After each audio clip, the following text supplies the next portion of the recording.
Welcome to Beyond the Huddle, a Central Arkansas FCA podcast where faith meets competition. Join hosts Zac Rose and Josh Adair as they dive into real stories from athletes, coaches, and leaders making an eternal impact through sports. Each episode brings powerful conversations on faith, leadership, and living boldly for Christ in every field of play and walk of life. This is Beyond the Huddle. Welcome to Beyond the Huddle, the Central Arkansas FCA podcast where faith meets competition. We're your hosts, Josh Adair and Zac Rose, and we're so glad to have back the guests that we had the first time around. Brad Bolding, head football coach, North Little Rock High School, and Johnny Rice, who's coached for over 10 years, North Little Rock High School, won 6 state championships, and is now working to come on FCA staff, raising support along the way and serving North Little Rock High School. So if you have not listened to the first episode, our very first episode, we highly encourage you to do that. So a lot of the things that we're talking about today is a deeper dive into that, to go into our idea of Beyond the Huddle.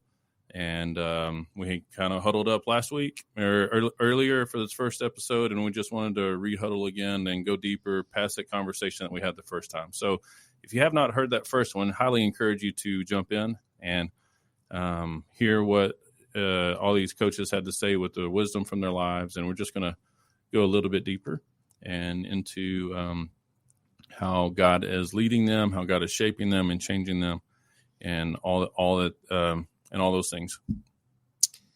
Well, you know, they say if it ain't broke, don't fix it. So who knows? We could have 10 episodes in a row with these guys on here. But no, we're super excited and grateful that you guys wanted to come back on. And I know there were some conversations off camera about there was still more to talk about, and there's still more depth to go here. And that's kind of like what Josh was saying. We want to go beyond the huddle. We want to go deeper because that's what we're called to do. Jesus always made it a point to go deeper than just what's on the surface. Like the Lord doesn't look on the outside. The Lord looks at what's in our hearts. And so we want to be able to speak to and speak through what the Lord is putting on our hearts. So yeah, we're super excited to have you guys back today. So Volume 2.0, however you want to say it. 2.0. Absolutely. Glad you're here. So since we last met, I've had a chance to go home and do some it's just really odd for me to be on this side of the microphone. I usually have a microphone with people I can see that I'm talking to, more than 3 people in a room at a time. Telling their testimony. I asked somebody to share their testimony with me, and Coach Bolding and Coach Johnny Rice, they both did that last time. And I think a lot of times people get so uncomfortable in sharing their testimony that they stop short of where the magic happens, of where they get vulnerable and they're able to cross bridges to relate to someone else going through a similar pain point. So I was telling Zac earlier, and I was telling a guy on our FCA board as we were walking this morning, everybody, the one common denominator of everyone in the world is pain. Most people run from it. They do everything they can to escape it. They neglect it. They suppress it. They do all these different things. But to know skills and strategies and hope of Jesus that he provides to navigate pain, you think of student athletes, sometimes it is a coach's job to put an athlete through pain so that they continue to grow physically and there's other times everybody faces pain, whether it be verbal pain or emotional pain or spiritual pain or what relational pain. Sometimes coaches bring pain upon themselves for the decisions that they make, as we do as parents. We do the same thing. We say some things we wish we could take back sometimes we think that we're in the right to make our kids know that we assert our dominance, and looking back are like, oh, I need to ask for forgiveness, but I don't want to do that because then it makes me look weak and all those other things. In terms of athletes, there's physical pain, there's hurt. We learned in 2020 that there is pain when a season gets robbed from you during COVID. How the gift of sports gets taken away from you. And it was a great reminder that sports is a gift and it's an ability. It's not a given. And it's a gift from our Father in heaven that we have the opportunity and the platform to play and to play for his honor and for his glory. There's pain when coaches lose a job, they get fired, or there's pain not just for the coach, but also for their spouse and for their kids, and they're having to uproot and transition and go and do and all that. So along those lines, we've all had pain in our lives, and we need that hope of how to navigate.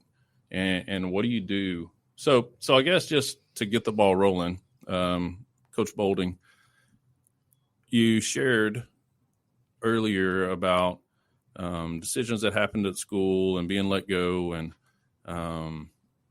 living on school campus in the turf room and all those things, which I was really shocked. I was like, oh, he's being super vulnerable, and it's out there for the world to hear and the world to know. So what did you learn in that Valley experience about yourself during that time? There's a lot of skeletons down there in the Valley. So, I think the biggest thing I learned about me is that I learned about how much my family loved me.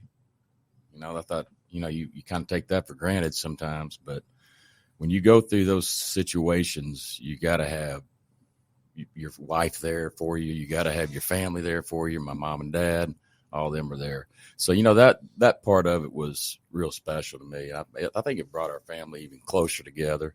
I know my kids, they were all in the school, so they had to go through it. Like you said earlier in the introduction, when you go through these things and when you cause sin in your own life and other people are going to be affected by it, and so, there were some things that we had to go through as a family that ended up costing me my marriage, and those are self-inflicted wounds that I committed.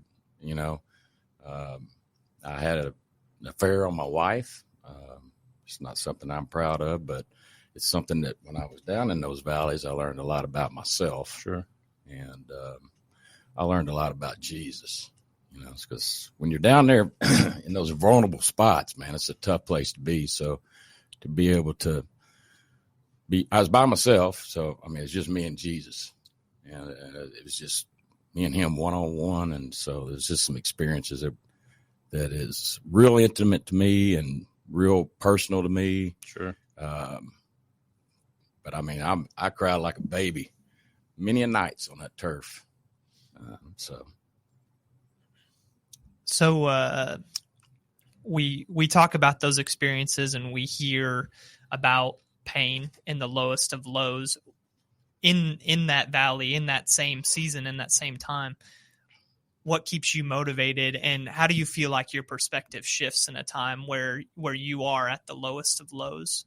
Well, I was a Christian when I did those boneheaded things. So, the Holy Spirit was living in me. So I had somebody to go to, and I did. But I think the biggest thing that you learn down there is, for me, is how much my family loved me and who was really my friends and who weren't. Those people were around. People like him calling me.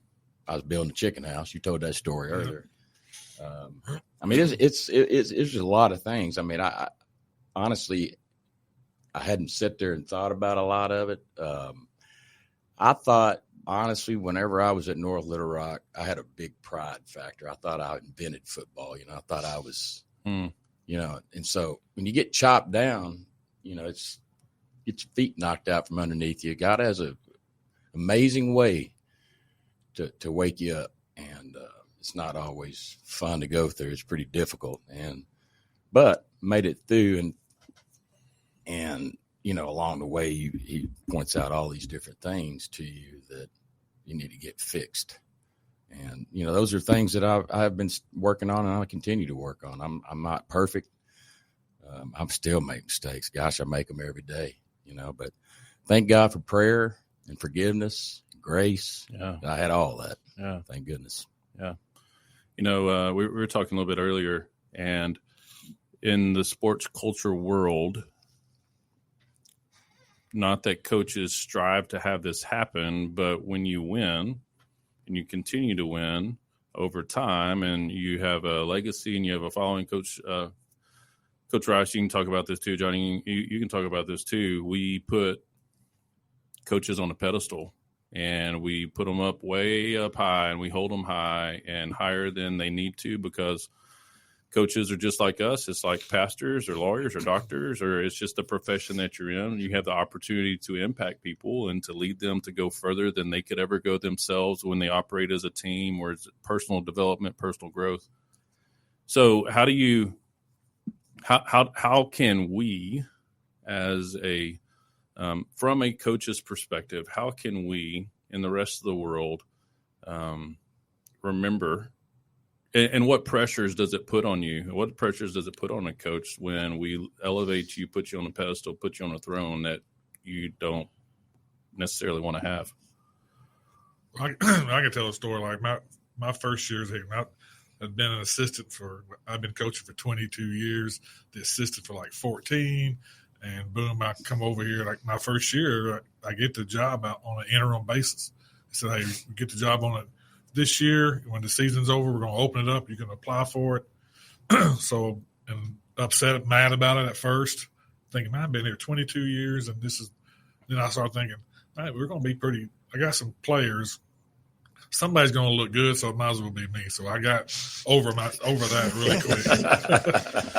and we go in there, and we lose a game, like our second game of the year, but I didn't have 4 or 5 of my football players that played basketball that were really, really influential in our season. They were really helped. They were really good. And we go on a 30-something win, 30 in a row, don't lose in the state of Arkansas, win the first state championship in his 41 years, I think it was. At North Rock had won one in boys. And so here I'm like you said, Brad, I thought, man, I am the guy. I'm it, and it's really easy. Then I had a guy I grew up with. He's a little older than me, but he's always treated me like his little brother. Really looked up to him all the time, and he says, "Man, God has blessed you." And when he first said it, I'm going, "What? He blessed me with great coaching talent or something? Or what are you talking about?" He said, "Man, the Lord He's really blessed you, and what y'all accomplished, and all the accolades y'all are getting right now. We were ranked number 9 in the nation in that 1 year, and it was unreal." Then I had a former principal. He was a principal at one of the middle schools in North Little Rock, but he was one of my former coaches, and then we worked together also. And I came in and was sat down with him, and he goes, "Man," he goes, "this is your season." And I thought, he goes, "No, this is your season that the Lord is blessing you." And so it took a couple of guys to, I don't say kick me in the butt, but to remind me. Yeah. And, from that point on, I try to be as humble as you could possibly be.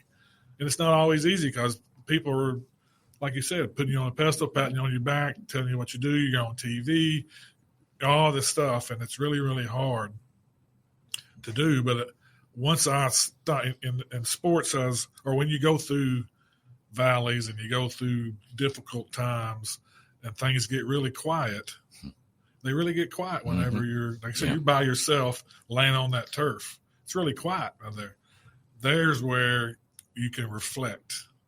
And I think reflection is one of the biggest things we can do as Christians is to look back and reflect. And once I look back, I could see how the Lord maneuvered things, and for me professionally, to become the head basketball coach. Mm-hmm. I mean, that could be that could be volume 3 probably of stuff to get into that. But it wasn't until I got still and I had people reminding me, and the Lord's blessed you, the Lord's done this, that, man, whenever you stop back and reflect, man, you can just really see how God's maneuvered his steps and how he took this person out and put this person in your life and didn't give you this, get this opportunity that you really thought was the right thing, that you were upset about, and how the Lord's plans. But until you get still and get quiet, and it's either in a valley or someone grabbing you by the face and say, be still. I remember how to do that to my boys all the time. When they look at me, I grab them right on the side of the head and say, look at me. And that it takes at that time sometimes to really see what the Lord has done and how you can, really, until you get still, it's hard. It's really hard to do it, but it really humbles you. It's a great story. That humbleness is one of the greatest attributes we can have as Christians. Absolutely. One of the things I started doing at Parkview is this happened one day. I stopped in to get me a coffee at the convenience store. Then I made it a regular deal every Saturday. There's a lady in there would ask me, did y'all win? What was the score? When you look at that that's my way of kind of keeping me grounded. She didn't have no clue we even played a game. Yeah. Didn't know where it was, home or away or what, score or anything. That was my way. Maybe God did. But that was my way of just kind of going there and kind of just keep you home. Not everybody knows you played. You had a game last night. 90% of them don't probably. John Merrill, Sure. So that's just another little thing that I do. Just it helps me. That's great. Stay grounded. My wife's really good at it. Well, we're going to come back and talk about her in just a minute. I know she's kind of sitting in the background, but there's a lot of lessons that Miss Jenna could really teach us and benefit. And we'll let you, not that you need to speak for her, but she's not here, so you're going to have to speak for her in your marriage and what you've learned. So if you're just joining us, we're here on the Beyond the Huddle Central Arkansas FCA's podcast with Brad Bolding and Johnny Rice, and picking up where we left off of of the previous episode. So this is 2.0.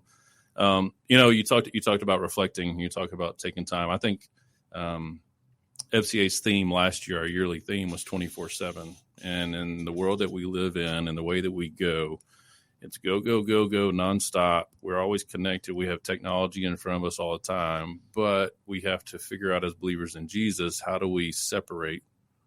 In the Ten Commandments, one of the 10 Commandments is to take a Sabbath, but how many people in the world actually spend time quieting their heart, quieting their mind, reconnecting with their Father in heaven to give them the ability to do more in 6 days than they could in 7 if they would work all the time?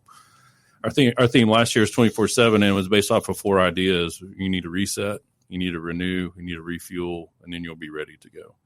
So so you talked about stopping in to have coffee or what, if you were to speak to a coach who's listening, what words or advice would you give them about taking time in the middle of season, or how maybe it's not even in the middle of season, but every time you need to take some time to rest, recover, reflect, to reorient and come up with a better game plan. So if you were to speak to a coach, what would you say to them, or how, from your own personal perspective, how do you? I had an assistant, one of my assistants. He was a great coach, great assistant, single, young, and it was basketball 24/7, 365 days a year.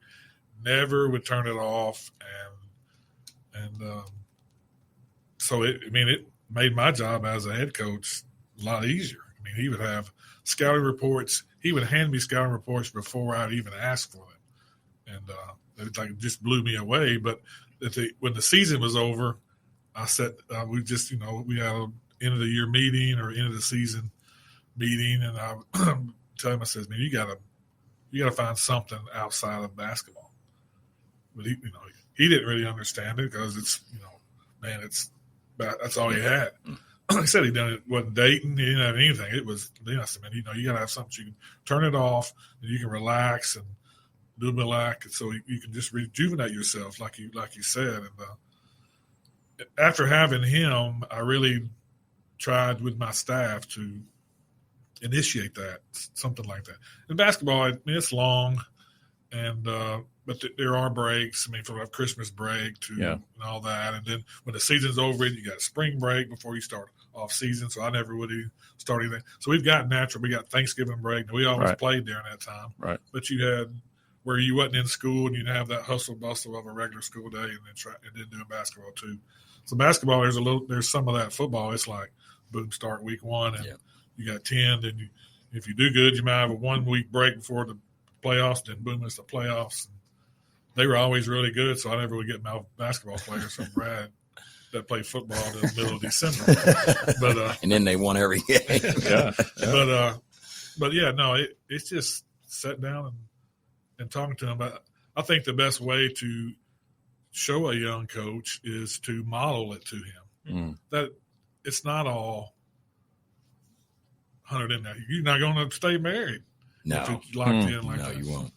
And so me being able to tell him a little bit about it, but me being able to model, trying to be a good husband and making time for family when you got young kids or you got kids and having them involved in everything. I think that's the biggest way to show them as an example. So you're talking about modeling. What is there a model that worked for you that may not have worked for somebody else? So you're busy, you're in the season. Is it a 24-hour period? Is it 12-hour break? Is it on Sunday you play on Friday, you go Saturday, you're back? So most people in football are in film on Sunday, getting ready for the next game, and next week everything ahead. But how do you safeguard that time with your family, with your wife, with your to reconnect with God, our Father in heaven, to have a relationship with Him, which is a daily walk, it's a daily task, but a whole 24 hours.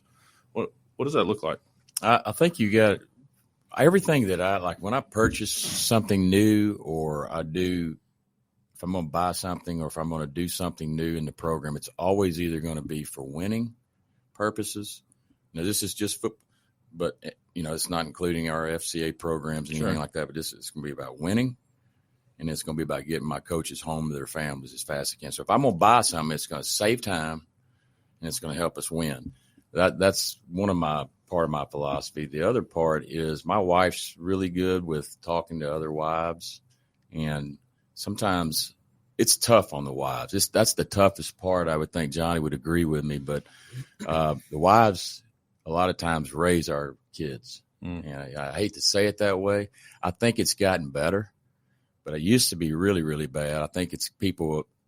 Well, I mean, I think the church, I think FCA, I think a lot of things have driven us away from being so job. I mean, everything is about our job. I mean, and it has a tendency to get that way in coaching.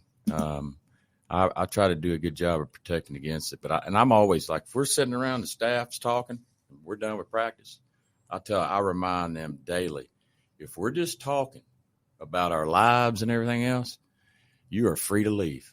If I'm talking about something that has to do with the program, then but if we just start talking, just having a good time, cutting up, leave whenever you're ready. Yeah. You don't have to wait for me to leave. Right. I've never been big on. Matter of fact, I don't like that, because I had to wait on one before. So I think those things, and I think Johnny hit on it best, is just that you got to live it out, show them.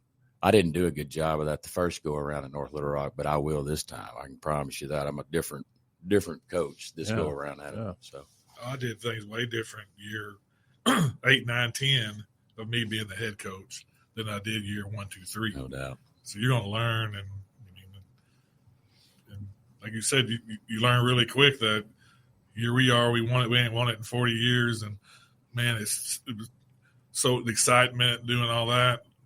But you realize the guy down at the gas station didn't even have a clue you had. He don't even know what you coach. There's so many people it's not near as big as you think it is, because basketball's not, or sports is just not.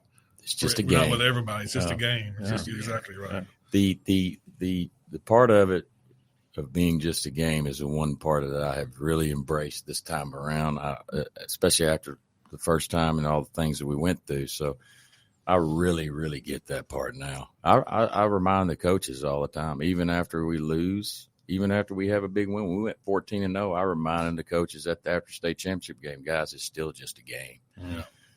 There's things that these kids have learned from this is way more valuable than the ring or any game that we played. It's just all the value that they learn about if you do it the right way. Right. You know that from being an ex-player, but I don't know if I hit on it or not. But yeah, I think I was about to say something along that lines, but I think you shifted what I was thinking too. Of a lot of times we look at like fighting through adversity, fighting through the losses of the season. But sometimes we forget what's our perspective when we're winning at the same time too. You go 14-0 and you're probably riding pretty high on the season, and all of a sudden the wins are even bigger, and the glory is all of a sudden like we're in the middle of the Coliseum and your fist is in the air and you're saying strength and honor. But yeah, I was sitting here thinking, even thinking about Coach Calipari this year and with the Hogs, and I'm a fan of a separate SEC team. We won't name them here for the sake of me getting out of here in one piece. But let's just say last year in basketball, they didn't win a single SEC game in SEC play. And I'm sitting here as a fan like, okay, we can't let this coach come back here because he didn't even win a single game. And I'm sitting here thinking as a fan, like, we can't let that slide. We're in the SEC. This is the big house, right? And the same thing I think with Coach Cal this year is you have to give time, and you have to let the process work itself out. Essentially, I was thinking of a quote I heard. I read this book one time. I always like to say that, like I read a lot of books. One time I read a book, and this is what it said. Wow. Mental note: FCA staff read books. Yeah, it said the best leaders have the best perspective. I think a lot of times when we're going through whatever situation we're going through, wins, losses, on the field, on the court, off the field, off the court, whatever that may be, I tell students this all the time. I said, well, I'm sure that hurt. I'm sure that was painful, but what did you learn from that? What's your perspective like now that you know that? I talk to my fiance all the time about that. We talk about just different things within ministry, within how do we approach people? How do we love on people with the perspective that we have of, maybe I was hurt by this one time. So how do I lead out of a place of, man, this hurt me and I don't want it to hurt you now. Mm-hmm. I think that's where passion comes a lot of time. Of we have a lot more passion to pursue our student athletes. We have a lot more passion to pursue whatever the goal, whatever the objective is in front of us, when we have this perspective that comes from, man, you know what, like, this isn't right, or whatever that may be. And we serve a really big God, and we serve a God who serves justice. He is just in every aspect, in every way. And I think when we're thinking about how to model and live our lives like Jesus, he wasn't about just stepping aside and letting things happen. A lot of times he would step into a situation and love on people and love them well, but he was always about justice too. Mm-hmm. He went in and he flipped the tables when they were trying to sell in the temple. And I just think about that a lot of times. Of we get this idea in our head that we either have to sit on the sideline and wait for our opportunity and wait for the wins to come, so we have this pedestal to learn.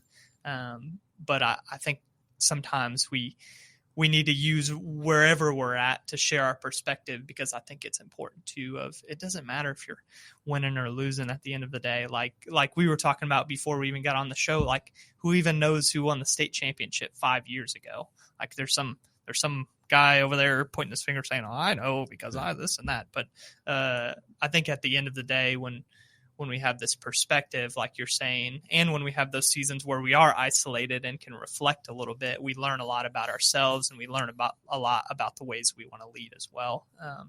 So to kind of like extend on that humanizing factor of being a coach within a community, and especially a community here in Arkansas where they're very passionate about their sports here. I've learned that since moving here is there's no professional teams. And so it's woo pig or it's nothing. Right. And I'm sure the same thing at the high school level. It's a lot of, like you're saying about the lady at the gas station. It's like, well, how'd we do? How did we do? Like, we're all of a sudden a part of the team. What's something about coaching that people don't see or understand from the outside? I think high school football coach or high school coaches, I'm sorry, Johnny, I didn't mean it like that, but high school coaches in general, and it's not college, but I think high school coaches in general are a lot of things. Parents, counselors, coaches, pastors. I mean, you can add to the list. I mean, it's a full-time job. Yeah. I mean, it's a full-time job all the time, 24/7. It really is. But it's a great thing because it's about the kids. And so, if a kid's calling me, that's a good thing. I want them to call me. If they need something or they need help with something, that's a good thing. I want them calling me. So I think that's, to me, we were talking about this earlier, the game, it's just a game. And the whole deal with all these things that you learn. And I mean, there is a lot these kids learn. And you run a program like he and I run it, and our boy Daryl Fimple, the girls basketball coach, when you run it that way, you change lives, and they're changed forever, and in a positive way. And we're seeing it because we're old enough to see our players with kids and wives and husbands, Daryl's girls. But I mean, it's just that part of it to me is the biggest blessing of it all. I mean, 14-0, beating Bryant state champion, winning the state championship, that was great. But that was in the moment stuff, it was awesome in that moment. But there's no way I could relive that now. I don't even, the feelings of it or that's all gone. I mean, I'm still happy that we did it, but more importantly, how are those kids that won that state championship? What are they doing now? And how are they as young men, for me, young men? So that's kind of a little bit of my perspective on it, John. I don't think the public sees just the games and the X's and O's and players making shots, missing shots, turning them, all those things. They don't see all the other things that go on. And like I said, it took me a while. It really took me to become the head coach to see that was the things I was supposed to stress to my kids and emphasize to whatever the kids are going to get, whatever you emphasize. If I'd have a practice plan I had every single day, and I'd have emphasis, I'd have what I wanted them to make sure they got that day. So that would be whatever. But if we don't emphasize teamwork and work ethic and being on time and being a good teammate and being courageous and I mean all those type of things, that's what people don't see, and that's that they don't understand and it's all relationships. And I kind of talked about that last time. Yeah. And then that's just the most important thing. He was talking about going to one of your former players' weddings or going to have a birthday of their child or going with the family whenever you've had to lay to rest with someone. Yeah. And I know you've dealt with that. I have too. I mean, those are the things that stick in. He's got 3 state championship rings. I got 6 sitting in a box next to my bed. Dusty too. And that's the point I was going to get. I got to dust that off all the time. Yeah. I wear them every now and then. And I love looking at them, and I'm very proud of what we accomplished. But there's dust on that deal, and that's not what we're going to. Those relationships that were formed, that you helped them to grow into young men, because there's nothing teach life lessons like athletics. I'll pick up the phone on mine. I know you'll do the same. If I find out something I'll call them in a heartbeat. They know. If I call them, you better be a dad. If you got a child, you better be being a dad.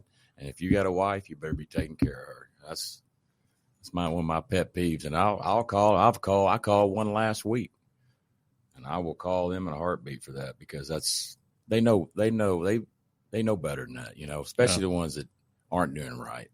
So even though they're outside of your program, oh yeah, 100% accountability still 100%. Incredible. So how do you balance that? So as believers in Jesus and talking about pain and all that, and we're here on Beyond the Huddle with Brad Bolding and Johnny Rice, and just picking up conversation, just moving on. So in sports, there is a high need for accountability, but also as a believer of Jesus, there's an opportunity for grace. So as a coach, how do you display accountability and grace? One, with the coaches that you coach, coaches that you lead, and 2, with athletes that you coach. Kids nowadays, they don't handle criticism. And some of them, and kids don't know the difference between correction and criticism. So we would get going in the season, and it might be week 2 or 3 in. I mean, the first 2 or 3 weeks, everybody's excited. So, man, everybody's going, and then that newness kind of wears off. You've been going 3 weeks, but you still got 6 weeks before we play a game. So the kids are looking, man, we're going to be doing the same stuff, whatever. You're coaching them. So I have to play on the court. I go, that's exactly right. Worry went out because whenever you do something wrong, if it's in the classroom or if it's wherever, and I don't correct you or I'm not in you about it, I'm like, I'm saying I'm done with you, but I'm going on to the next person or whatever. That's when I would worry. And kids today have a hard time understanding that and grasping. So we'd have to remind them that a lot. And but part of being showing your faith is holding them accountable, but it's hard to hold a kid accountable. And it's hard for me to hold a kid accountable by being late to practice. If I say we're going to practice at 3:00 and at 3:02, I come walking in the gym. Yeah. Even I could have been in my office or I could have been in, but they don't know that. I got to be out. So you got to model it. You got to show it. And then, it gets more and more difficult. I hadn't coached in a couple of years, so I'm sure it's gotten more difficult now than it did. And especially you coming back and trying to build that culture. Culture is a huge thing. That was the big buzzword in my last few years was building a culture. And to do that, you still hear it today. You see Coach Sampson at Houston. He's always talking about the Houston way and their culture, the way they do things. And he's only going to recruit a certain type of kid to do it because they're the only one that can handle that culture. Not every kid can do it. And that's really big. And but you got to model it and show it, and live it, and do all those things. That's a lot of good stuff. A lot of that, I'm on the same page with him. One of the things that I'm big on is attacking not the person, but attacking what the issue is, the problem. And I will raise my voice. I mean, God raised his voice in me many a times. So if I'm going to be a parent or a coach and try to teach them the right way, they need to know that sometimes it's going to be not always going to be pretty. So sometimes I have to raise my voice to get their attention. Sometimes it's how they've grown up that you don't do that. Sometimes you go over there. I had a kid several years ago named Al T. Tenpenny. He's one of the best running backs come through Arkansas, the state of Arkansas. And he was one of those you couldn't, if you did that, if you yelled at him or did it in front of the team, it would not be a good deal. It's not, but if you went over to him and got in his ear and said, let me tell you something, buddy, what you're doing right, he would run through a wall for you. Sure. So you have to figure out how your kids respond to criticism and coaching. I mean, sometimes coaching is in a gym, on the field. I have to be loud just so everybody can hear me. Right. A parent may take that as me getting on to a kid. It's just the nature of the business as coaches. We just are loud. And I think from my coach's standpoint, this is a business. This is a job. So you have a job to do. And when you come in there's expectations. Now, I'll lay that all out for them in a coach's manual. We go over it detailed. So if you're not following the guidelines of what my expectations are, then there's issues. If you're doing what you're supposed to do as a coach and you're doing your job, I'm going to do things for you. I'm not just going to say, well, good job. You did. I'm going to do things for those guys that are doing their job the way it's supposed to be done. I want the other people to realize that, you get rewarded for doing good things and doing what you're supposed to do. Right. And so I do the same thing with players. The other day, so we put a 20-pound weighted vest on you for punishment. All D's and F's, you get a weighted vest for D and two for F's. For every time grades come out, interim grades, I have one kid right now that has 21 days of vest. You have to do the whole workout with that vest on. So whatever you do, your squat mat, your percentages, you have to have that vest on.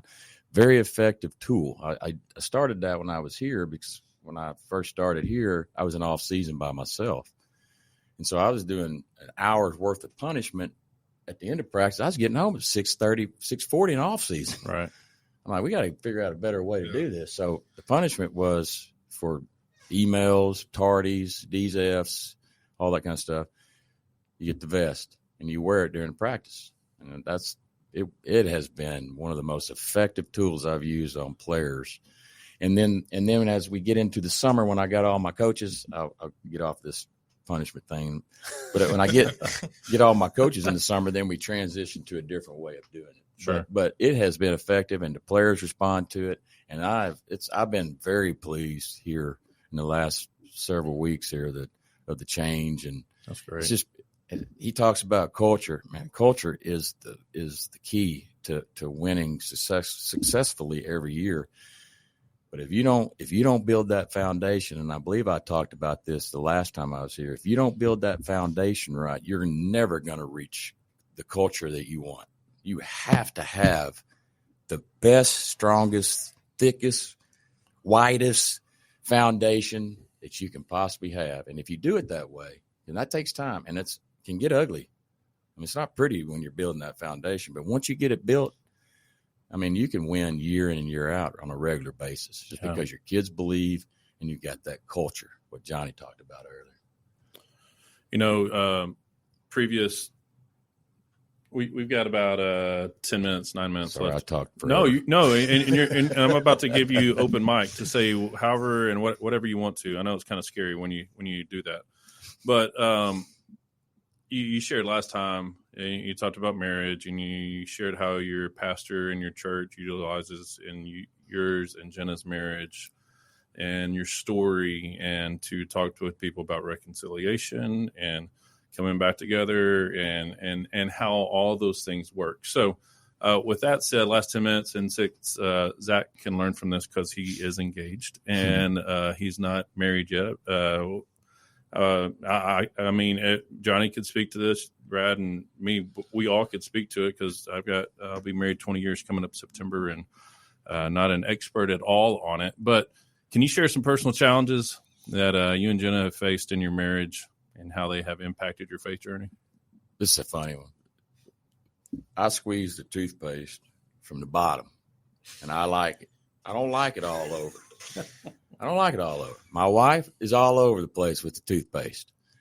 I actually had some arguments over this thing, over some darn toothpaste. Absolutely. And we laugh about it now and kid with each other, but that was a funny one. You know, with what we went through, me and my wife are almost like boyfriend and girlfriend, like we just started dating. I mean, and we've been remarried now for 5 years. I mean, so it's not like it's newlywed. So in totality, how many years? We got married in 2001, so 24 years. Okay. We were separated only about 6 months. We're divorced for about 6 months. So, but we were hold hands. You know, all the stuff that people our age aren't doing, we are doing. Yeah. And so I think that's a great example for people that are, you know, my age and older. I mean, man, it's your job. My dad will always tell me, if you called your wife and told her you loved her, if we're on a trip somewhere together, like a coach's clinic or something, my dad will always say, within 6 or 7 hours, you called your wife, told you you love her. He'll tell every coach there that. That's awesome. You know, and so me and my wife do that all the time. We go out, we have a date night a week. I mean, it's just been fun, man. It's just been a real blessing. God has blessed us. Unbelievable since all that tragic stuff and, you know, the valleys and all that stuff. He has really blessed our family. Unbelievable. That's awesome. That's great. I think something that's just been a common theme in our conversation to kind of hit on in the overarching scheme of things, and it kind of reminded me of some scripture I've heard before. But this idea that, like, why do we have punishment? Why do we have consequences for our actions? Why do we go through the things that we go through? It brought this to mind. This is John chapter 15, verses 9 through 13. It says, "As the Father has loved me," this is Jesus speaking here, "as the Father has loved me, so I have loved you. Now remain in my love. If you keep my commands, you will remain in my love. Just as I have kept my Father's commands and remain in his love, I have told you this so that my joy may be in you and that your joy may be complete. My command is this: love each other as I have loved you. Greater love has no one than this, to lay down one's life for one's friend. Amen. I think as I read through that, and as you're sitting here talking, it's a story of redemption, yes, and a story of grace, but the consequences have a reason, have a purpose too. And I think when we're talking about punishment with our teams, with the things that we've gone through, it's for a reason. It's because God has commanded us to love, and to love someone, no matter however that looks, but to biblically love someone is to help them continue to stay on the straight and narrow path that the Lord has set before us. So I think as you were speaking that, and as we've been talking, that's been kind of laid on my heart here. But that's awesome. Yeah. Any questions from you from that? I mean, as a young person, you're kind of joking like, oh, we still hold hands and this and that. I love holding my fiance's hand. Like, that's something we do. Being engaged does mean, yes, we haven't been married yet. It was funny you said that earlier. I was going to make a joke, but I didn't want to be rude. Just to clarify. Yeah, just to clarify. That is what that means. But it is. Coach Rice, I'll call you Johnny. What has been the biggest lesson you've learned throughout your years of coaching that's been a catalyst for a successful marriage? Well, marriage is compromise, but I think the number one thing that you should have is a Christian spouse. And I say that as you were saying all those things about Jesus, God's love for us, and one of the biggest parts of love is forgiveness. And I mean that, the good Lord tells us to do that, but I've done things in my marriage and to my family that if my wife wasn't a Christian woman, she might not have forgave me for those things. And might not have helped to try to, keep the family together or whatever. But I just think that's the most important thing in it, is that your spouse is a faithful, God-fearing Christian woman for me. And if it's a female coach, their spouse, I think that's important, because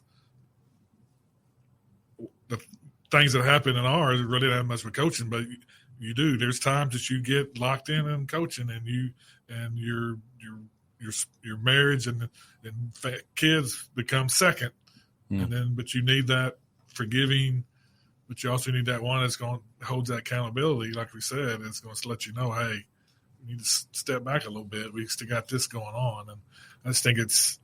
I don't know how I could have been an effective coach without my wife Terry, or a successful husband without her. And so I'm so thankful. But I think that's my grandmother told me one time, said, don't go to bed mad at each other. Yes, always apologize. So if I was going to give you any advice, I'd give you that. Yeah. Well, that was my last question. You just answered. I was going to ask you, we got about 3 minutes left before we wrap up here. What advice would you give to other coaching couples struggling with pain, or struggling in a dark season where they don't think there's any way out but divorce, or like we're all done, there's too much pressure and everything else? Based off of your experiences, what would you give advice? What advice would you give other coaching couples? I mean, sports teaches us not to ever give up. I mean, just athletics and period. That's just one of the things that the life lessons that it teaches us. And me and my wife, we'd be talking about another couple, and they say, the husband did this, or the wife did this, and back in my mind going, man, they'll be split up or do whatever. And she's like, she's had friends that she's felt bad about, that she told her friend you need to leave your husband, and then they stayed together, and then they have the most blessed marriage now from it. And she's felt bad because of giving her that advice, but then she's turned around and used that and to really encourage people to stay together and fight together, pray together, and do all that. Don't give up. And so that's been real influential to me. Is just her. I mean, it's the easy thing is to give up. It's the easiest thing that if you have a player is when he's acting up is to kick him off. That's the easy thing to do. That's what everybody thinks you should do. That kid did this, you got to kick him off. That's the easy thing to do. You're not mentoring, you're not ministering, you're not doing anything for that kid when you kick them off. But it's the same way in our marriage. Marriage is the easy thing to do is throw in the towel. Over half of the marriages, that's what they do, and they don't fight for it. So, encouraging coaches to fight, realize who's right and who. I mean, there's not be right and wrong, but there is compromise and stuff like that. So, yeah. I'm right there with you, man. I mean, all those things you said, you took words out of my mouth, and I just think living it is the key. My wife and I do, and I think that's the most important. It's just that you and your spouse, as a coach, you and your spouse live your lives as a good example for them to see. And I share my story to my coach. All my coaches know my story. I don't hide anything. I'm not proud of it, but there's a lot of value in sharing it. Well, guys, we thank you for coming. Thanks for being for part 2 of the Beyond the Huddle podcast, Fellowship Central Arkansas Coaches and Athletes. This is on Faith Talk Radio 99.5, and every Monday a new episode will air on the radio at 6 p.m. We invite you to join if you listen to radio. If not, it's on all the podcast locations. So thank you guys for being here, and we'll call it a wrap. Thanks so much.